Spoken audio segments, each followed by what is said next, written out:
Bismillah, Assalamualaikum warahmatullahi wabarakatuh. Alhamdulillahilladzi bini'matihi tatimmus sholihah. Asyhadu an la ilaha illallah wa asyhadu anna Muhammadan abduhu wa rasul. La nabiyya ba'dah. Tentu yang paling pertama, marilah kita bersama-sama memuja dan memuji kehadirat Allah Subhanahu wa taala yang mana telah memberikan kita begitu banyak nikmatnya, salah satunya yaitu nikmat kesehatan dan kesempatan, sehingga pada hari ini kita masih bisa menjalani hidup sebagaimana mestinya. Selanjutnya, selawat serta salam semoga tetap tercurahkan kepada Nabi Muhammad SAW, yaitu Nabi yang terakhir diutus ke permukaan bumi ini untuk menyempurnakan akhlak manusia. Baik, kami dari kelompok 6 atas nama Nurul Ilmi sebagai pemateri pertama dan Agustina sebagai pemateri kedua. Insya Allah di sini kita akan mempresentasikan hasil diskusi kami tentang etika profesi keguruan dengan judul Pengembangan Teori dan Praktik Pengelolaan Kelas dengan dosen pengampu Dr. Musdalifah Nihaya SPSI MPDI.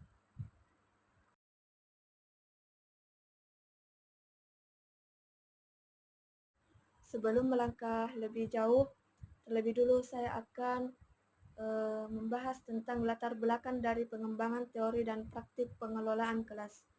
Jadi adapun latar belakangnya yaitu di antara tugas seorang guru yang profesional adalah pengelolaan kelas. Selain melakukan kegiatan administrasi, seorang guru juga melakukan kegiatan belajar mengajar.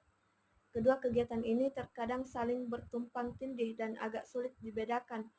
Dalam melakukan pengelolaan kelas sebagai kegiatan administrasi pada prinsipnya adalah mendayagunakan segenap sumber daya yang tersedia, berupa ruang kelas, meja, kursi, untuk peserta didik dan guru, papan tulis, penghapus, peta bumi, gambar, penerangan, jaringan internet, komputer, dan lain sebagainya.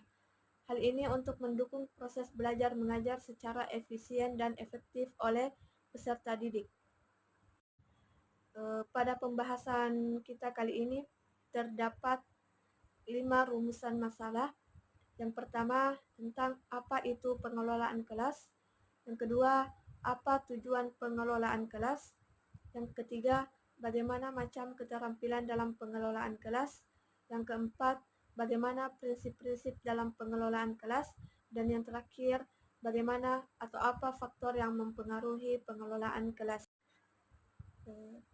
Langsung saja kita masuk pada pembahasan pertama tentang apa itu pengertian pengelolaan kelas. Jadi kosakata pengelolaan berasal dari kata kelola dan kelas yang mendapat awalan pe dan akhiran an, yang diterjemahkan menjadi manajemen, yang berasal dari kata manajemen yang menurut Syaiful Bahri, Jamarah, dan Aswam Zain, yang berarti ketatalaksanaan, tata pimpinan, atau pengelolaan.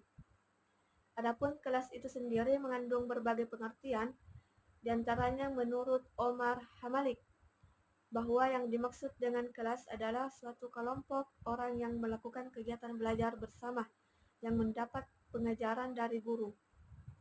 Nah, berdasarkan uraian penjelasan di atas, maka kita dapat menarik suatu kesimpulan bahwa yang dimaksud dengan pengelolaan kelas adalah merupakan kegiatan pengaturan kelas untuk kepentingan pengajaran. Selain itu, pengelolaan kelas juga dapat diartikan sebagai mempertahankan ketertiban kelas. Selanjutnya, tujuan pengelolaan kelas. Jadi, menurut Usman, pengelolaan kelas mempunyai 2 tujuan. Yang pertama, tujuan umum. Tujuan umum ini pengelolaan kelas adalah menyediakan dan menggunakan fasilitas belajar untuk bermacam-macam kegiatan belajar, mengajar, agar mencapai hasil yang lebih baik. Yang kedua, tujuan khusus. Jadi tujuan khususnya adalah mengembangkan kemampuan siswa dalam menggunakan alat-alat belajar, menyediakan kondisi-kondisi yang memungkinkan siswa bekerja dan belajar, serta membantu siswa untuk memperoleh hasil yang diharapkan. Namun secara lebih rinci, tujuan pengelolaan kelas dapat dikelompokkan menjadi 2, yaitu tujuan dari segi anak didik dan tujuan bagi peserta didik. Tujuan dari segi anak didik, tujuan yang pertama ada 3 tujuan. Yang pertama, mendorong anak didik mengembangkan tanggung jawab individu terhadap tingkah lakunya dan kebutuhan untuk mengontrol dirinya sendiri. Yang kedua, membantu anak didik mengetahui tingkah laku yang sesuai dengan tata tertib kelas dan memahami bahwa teguran guru merupakan suatu peringatan dan bukan kemarahan. Yang ketiga, membangkitkan rasa tanggung jawab untuk melibatkan diri dalam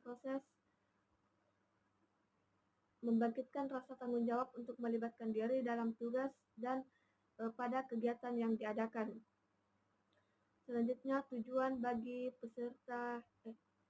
dari segi pendidik.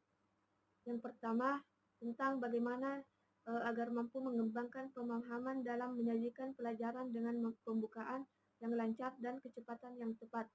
Yang kedua, menyadari kebutuhan anak didik dan memiliki kemampuan dan memberi petunjuk yang jelas kepada anak didik.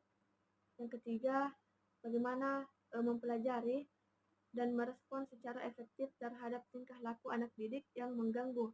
Dan yang terakhir, bagaimana agar mampu memiliki strategi remedial yang lebih komprehensif yang dapat digunakan dalam hubungannya dengan masalah tingkah laku anak didik yang muncul di dalam kelas.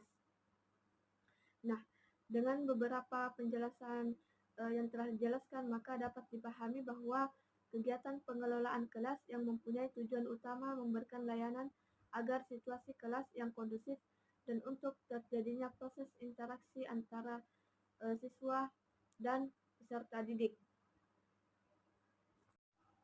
Mungkin hanya itu dari saya. Lebih dan kurangnya mohon dimaafkan. Saya persilahkan kepada Saudari Agustina untuk melanjutkan materinya. Bismillah, Assalamualaikum warahmatullahi wabarakatuh. Saya atas nama Agustina sebagai pemateri kedua akan melanjutkan pembahasan ketiga, yaitu macam-macam keterampilan dalam pengelolaan kelas. Sehubungan dengan pengelolaan kelas sebagaimana tersebut di atas, maka terdapat berbagai keterampilan yang harus dikuasai guru bekerja sama dengan peserta didik. Di antaranya ada 4 keterampilan, yaitu pertama, keterampilan dalam mengatur tempat duduk peserta didik dan guru. Pengaturan tempat duduk amat tergantung kepada pendekatan dan metode pembelajaran yang digunakan. Dan yang kedua, keterampilan dalam menggunakan papan tulis dan peralatan belajar lainnya. Papan tulis saat ini banyak mengalami inovasi, mulai dengan papan tulis yang berwarna hitam dengan menggunakan kapur tulis dan penghapus yang terbuat dari bantalan kapas atau yang terbuat dari bahan kayu atau busa. Seorang guru harus mengupayakan belajar menulis yang baik, benar dan mudah dibaca. Tulisan yang tidak terlalu besar dan tidak terlalu kecil, dengan kapur tulis atau spidol yang jelas. Dan untuk sebaiknya seorang guru telah menyiapkan kapur tulis dan spidol yang lengkap. Posisi waktu menulis sebaiknya jangan membelakangi peserta didik, tetapi berada pada posisi sebelah kiri. Diusahakan penggunaan papan tulis yang efisien. Selanjutnya yang ketiga, keterampilan dalam mengendalikan perilaku peserta didik. Sebaiknya seorang guru memahami karakter peserta didik, etika dan sopan santunnya. Untuk itu, anak perempuan dan laki-laki sebaiknya terpisah jalurnya.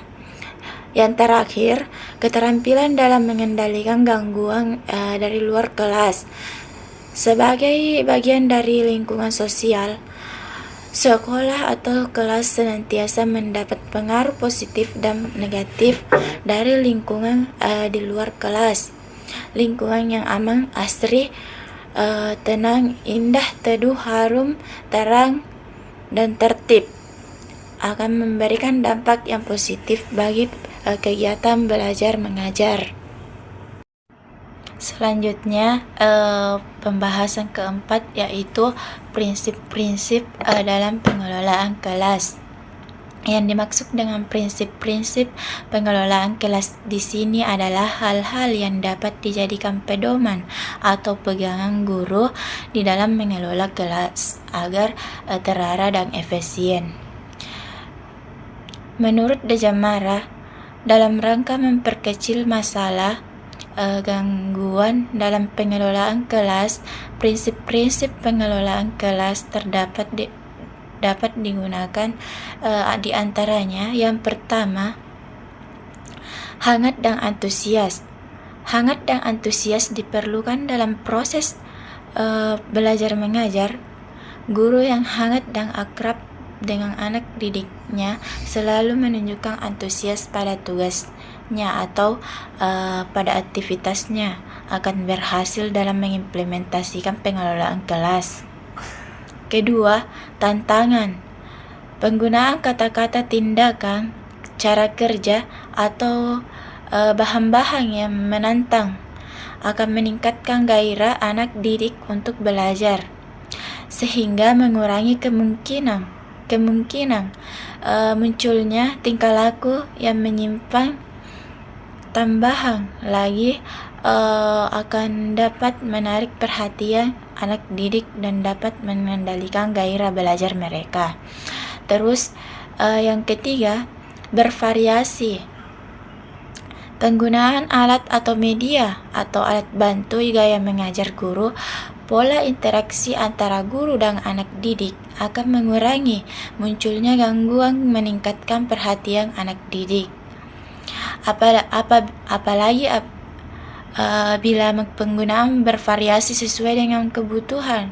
Kevariasian dalam penggunaan apa yang disebutkan di atas merupakan kunci untuk pencapaian pengelolaan kelas yang efektif dan menghindari kejenuhan.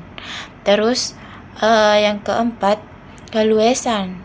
Keluasan tingkah laku guru untuk mengubah strategi mengajarnya dapat mencegah kemungkinan munculnya gangguan anak didik, serta menciptakan iklim belajar yang efektif. Keluasan pengajaran dapat mencegah munculnya gangguan seperti keributan anak didik, tidak ada perhatian, tidak mengerjakan tugas, dan sebagainya. Selanjutnya, yang kelima, penekanan pada hal-hal yang positif. Pada dasarnya, dalam mengajar dan mendidik, guru harus menekankan pada hal-hal yang positif dan menghindari pemusatan perhatian anak didik pada hal-hal yang negatif. Penekanan pada hal-hal yang positif yaitu penekanan yang dilakukan guru terhadap tingkah laku anak didik yang positif daripada mengomeli tingkah laku yang negatif. Yang terakhir yaitu penanaman disiplin diri. Tujuan akhir dari pengelolaan kelas adalah anak didik dapat mengembangkan disiplin diri sendiri. Karena itu, guru sebaiknya selalu mendorong anak didik untuk melaksanakan disiplin diri sendiri. Dan guru sendiri hendaknya menjadi teladan mengenai pengendalian diri dan pelaksanaan tanggung jawab. Jadi, guru harus disiplin dalam segala hal bila ingin anak didiknya ikut disiplin dalam segala hal. Selanjutnya, pembahasan terakhir yaitu faktor yang mempengaruhi pengelolaan kelas. Faktor yang mempengaruhi pengelolaan kelas diantaranya yang pertama adalah kurikulum.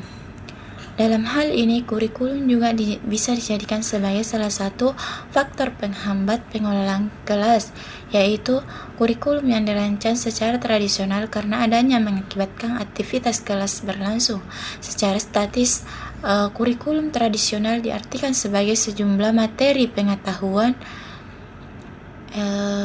dan kebudayaan hasil masa lalu yang harus dikuasai murid untuk mencapai suatu tingkat tertentu yang dinyatakan dengan ketentuan kenaikan kelas atau pemberian ijazah kepada murid tersebut. Terus yang kedua, faktor yang kedua yaitu gedung dan sarana prasarana. Secara etimologis, prasarana berarti alat tidak langsung untuk mencapai tujuan dalam pendidikan, misalnya lokasi tempat pembangunan sekolah, lapangan olahraga, dan sebagainya. Sedangkan sarana seperti alat langsung untuk mencapai tujuan pendidikan, misalnya ruang buku, perpustakaan, laboratorium, dan sebagainya. Yang ketiga yaitu faktor fasilitas. Fasilitas yang ada jelas merupakan faktor penting dalam aktivitas pengelolaan kelas.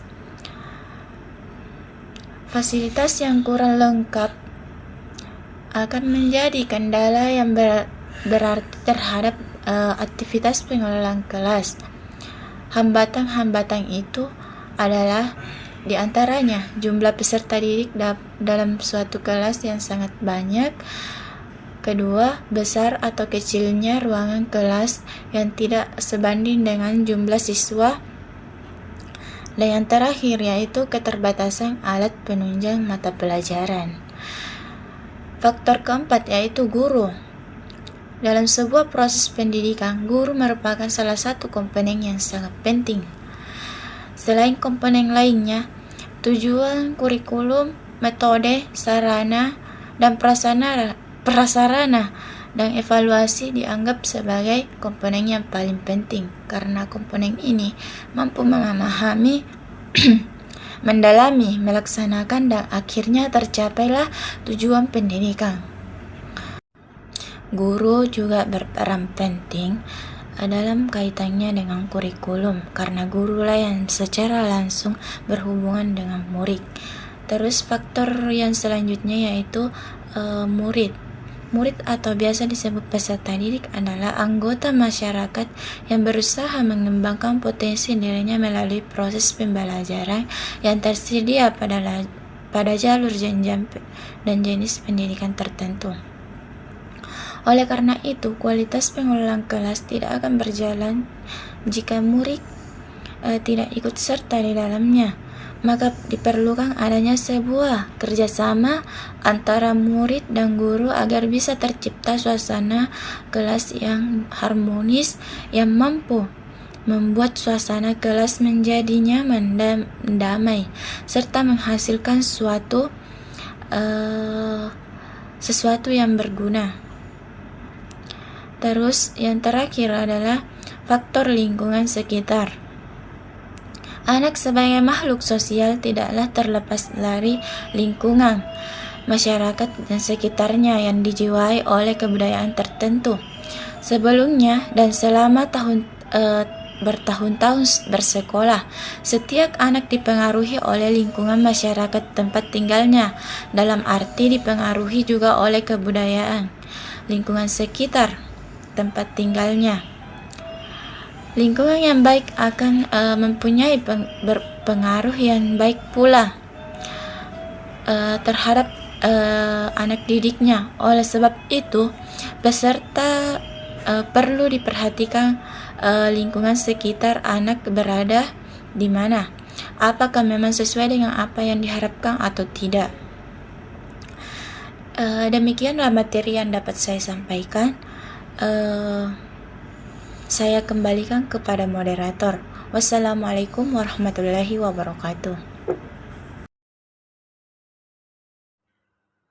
Baik, itulah tadi pemaparan materi dari Saudari Agustina. Kami ucapkan banyak terima kasih. Selanjutnya, sebelum saya menutup presentasi kesempatan kali ini, saya akan membacakan kesimpulannya. Jadi berdasarkan yang telah dijelaskan dan analisis sebagaimana dikemukakan di atas, dapat diambil catatan penutup dari kelompok 6. Yang pertama, bahwa yang dimaksud dengan pengelolaan kelas adalah upaya yang terencana dan sistematis untuk memanfaatkan ruangan kelas dan segenap fasilitas yang tersedia di dalamnya untuk menciptakan suasana yang aman, damai, tenang dan nyaman, dan tertib yang dapat mendukung kegiatan belajar mengajar yang efisien dan efektif.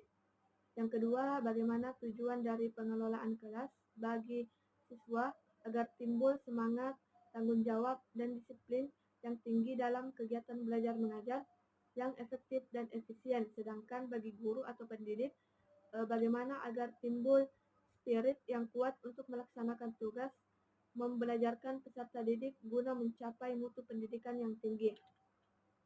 Yang ketiga, bagaimana agar seorang guru yang profesional adalah guru yang mengetahui, memahami, dan melaksanakan berbagai keterampilan yang terkait dengan pengaturan tempat duduk peserta didik, pemanfaatan berbagai sarana dan fasilitas belajar mengajar, mengendalikan perilaku peserta didik, dan mencegah terjadinya berbagai gangguan ruang kelas yang akan menghambat kegiatan proses belajar mengajar.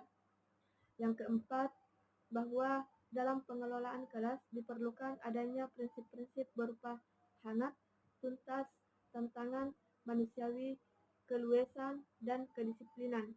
Dan yang terakhir, tentang bagaimana seorang guru juga perlu memiliki keterampilan yang berhubungan dengan penciptaan dan pemeliharaan kondisi belajar yang optimal, meliputi sikap, tanggap yang meliputi memandang secara seksama, gerak mendekati, memberi pernyataan, memberi reaksi terhadap gangguan dan kekacauan, memberi perhatian yang meliputi visual dan perhatian serta dengan pemusatan pada kelompok dengan memberi tanda pertanggungjawaban, mengarahkan dan petunjuk yang jelas, penghentian kekuatan kelancaran yang meliputi campur tangan yang berlebihan, kelenyapan, penyimpanan, dan ketidaktepatan, kecepatan bertele-tele, dan mengulangi penjelasan yang tidak perlu.